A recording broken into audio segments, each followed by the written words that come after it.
Watu watutam as if tutakula kiwanja. Everything William Ruto does, Talanta Stadium. Everything anasema Talanta Stadium. Kenyans, today I'm going to explain for you in a very simple term what is happening with our stadium, or what we can call the talent for corruption stadium. Wakenya, up here, this is Abdullahi Wade or Abdullahi Wade National Stadium. It's the home for Teranga Lions, or the home of African champions, Senegalese football team. How much did it cost? $380 million, inclusive of interest and everything, which was built by the Turkish firm called Suma at the per annum interest rate of 5%.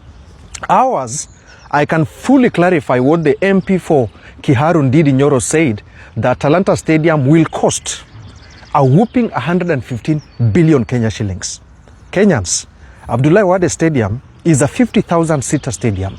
Talanta Stadium is 60,000-seater stadium. The Senegalese government approached the Turkish government and they triggered what we call Islamic Cooperation for International Investments and Export Credit. They got a very generous offer to borrow the money and to also pay back the same amount they are going to build for this stadium by 2035 at the per annum interest rate of 5%. Let us come to the Kenyan government. William Ruto or Anaconda regime, they never had a budget.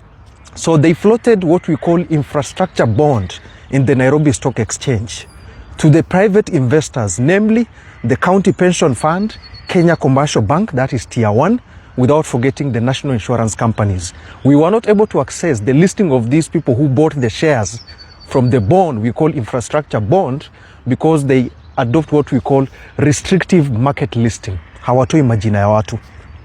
So unlike bullet bond ya Abdullahi Wade Stadium, which I've told you earlier, they are going to use the traditional financing system. You pay by the interest rate, and then at the end of it you pay the principal amount.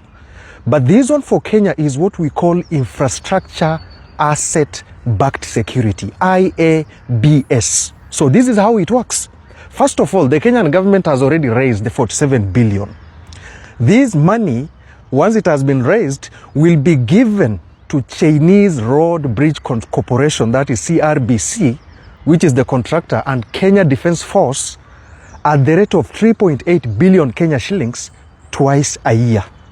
Every January 8 and every year July 8, twice. And then the other money that is going now to pay back the investors who bought the fund, who bought the bond, which will mature by 2040, is divided into 30 installments. 30. And this is how it goes.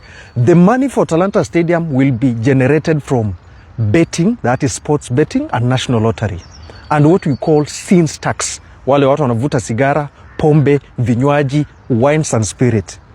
Literally what I'm telling you, Kenyans, if Kenyans leo waamue wasivute sigara, wasigambo, wasikue na lottery, the creditor, that is the originator of the bond, the Lindsay Finco 003, will default, which will put the pension and the savings of millions of Kenyans under the county pension fund into default, into hasara kubwa sana. We are going ahead, Kenyans. When we break down this analogy, the interest rate for Abdullahi Wade National Stadium is 5% per annum. The interest rate for the bond that the Kenyan government created for the Talanta Stadium is a whooping 15.04%, which will be paid until July 2040. The problem is not even the model. It's a bit very similar. Sitaki kutumia stadium ya wazungu. The problem here is the finance model. This stadium that I've told you, Kenyans, it can give you value for money today. You can build F&B Stadium, which cost the South African government $440 million, inclusive of inflation. Leo tukifanya hiyo pesa, it's standing at around $867 million. And the Kenyan one is $850 million. So wa Kenya ningependa kuambia, with the budget of 115 billion, you will fully get an F&B stadium, or famously called Soccer City, which hosted 2010 South African World Cup between Netherlands and Spain. Or basically, you can get 3 Abdullahi Wade's stadium. Kenyans, I really want to tell you something here. Why did William Ruto opt, if not with the infatuation of giving us a white elephant, for a project that is going to cost us 115 billion? That is confirmed because of the interest rate and everything. And we shall pay these until 2040. And finally, nikimalizia Kenyans, there is a bigger problem we are going to have with this. This is private debt. This is a debt that is going to be financed under the Sports, Arts and Social Development Fund. The problem with Sports Fund organization, its mandate is going to end in 2028. We don't know if the National Assembly, the toothless bulldog, are going to extend the mandate. This is the problem that we are having as far as this is concerned, Kenyans. Ile stadium ya national team ya Senegal, they have a system which we call Player Export International System. Senegalese team, they export their talent. And already they are hosting CAF and FIFA matches from the countries that doesn't have the facility. I'm telling you, look at our Kenyan Premier League that relies on sponsorship fund from SportPesa at the tune of 1.2 billion Kenya shillings. They are saying they are going only to rely on football matches.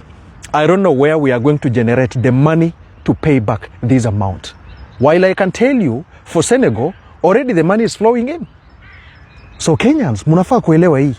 Hii stadium, hii budget ya Talanta yawapea FNB stadium. Mwende South Africa muangalie FNB. Wale watu waliwatch 2010 World Cup. I can tell you the reality. So this is the finance model that William Ruto took. While a country which actually has 132% of its GDP is debt, that is Senegal, he is giving a very nice model, that is the stadium. And the Kenyan one, we opted to use contractors like Chinese Road Bridges Corporation, which already exists in Kenya. So even if we are going to include inflation, logistics, and the last mile approach, still I don't feel this stadium is as expensive as it is. Wakenya, I'm telling you. Meanwhile, Mungu awabariki sana na Wakenya mumakinike.